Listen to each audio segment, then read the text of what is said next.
Women's health has long been overlooked and underfunded, but 5280 magazine's latest issue spotlights doctors and advocates in Colorado who are changing that.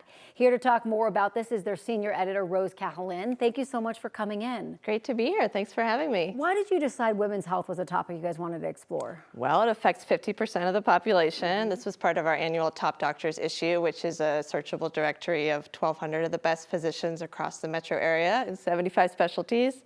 But more than that, it's just been historically really overlooked and underfunded.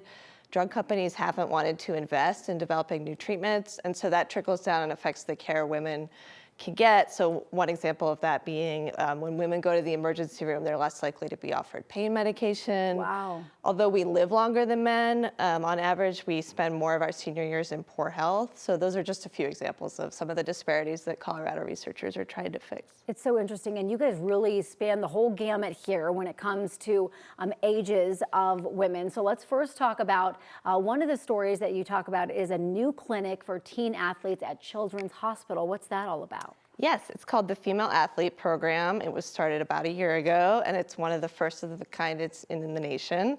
The doctors who founded it are on the cover, so shout out to Dr. Aubrey Armento and Dr. Lauren Roth.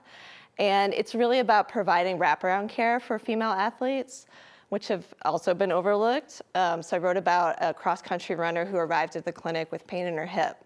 And probably most doctors would have just given her some medication for the hip pain, sent her home.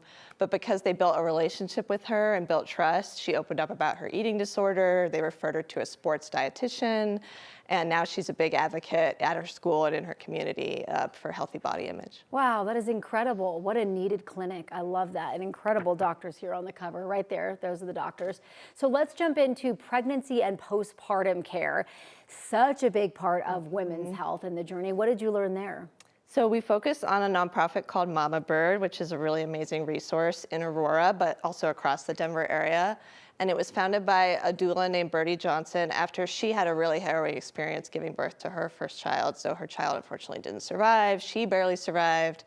And systemic racism was part of coloring that experience. So she really wanted to make it better for the women who came after her. And so they do things like provide low-cost or no-cost doula care to moms of color. They've got support groups, breastfeeding classes, classes for new dads. So check them out. They've got a lot to offer. It's really important to talk about, and doulas are amazing. I used one. Oh, it's a game changer. All right, let's jump into menopause. I don't know why, but my algorithm is always talking about perimenopause and menopause now, and you also found a Denver doctor that's leading with some of the menopause studies. Yes, Dr. Nanette Santoro, also at Anschutz, and she's one of the world's leading researchers on menopause. And she emphasized to me that still a lot of women are afraid to take hormone replacement therapy. There's some misinformation about the risks, but it's actually very safe. And a statistic there is that only about 6% of women going through menopause take these hormones, but 80% are struggling with symptoms. Wow. So she really thinks it should be higher.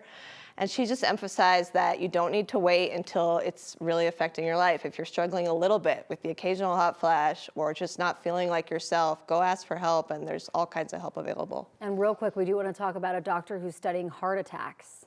Dr. Stacy Trent. So I think a lot of us have this image in our mind of what a heart attack looks like. Maybe you picture a middle-aged man, he's clutching his chest, experiencing chest pain, but heart disease is the #1 killer of women, and heart attacks, when they do happen in women, are twice as deadly as in men, and that's because often it's harder to diagnose. Stacy Trent described it to me as they can get lost in the noise, so women often present with many other symptoms other than just chest pain. You might have dizziness, nausea and vomiting. And so she's developing a newer generation of blood tests that can catch them earlier in women, and it's showing some really promising results. Whoa, that is incredible. And these doctors right here in Colorado, how lucky are we? Yeah. Wow, I'm so glad that you did this. Thank you so much for coming in, Rose. Thanks for having me.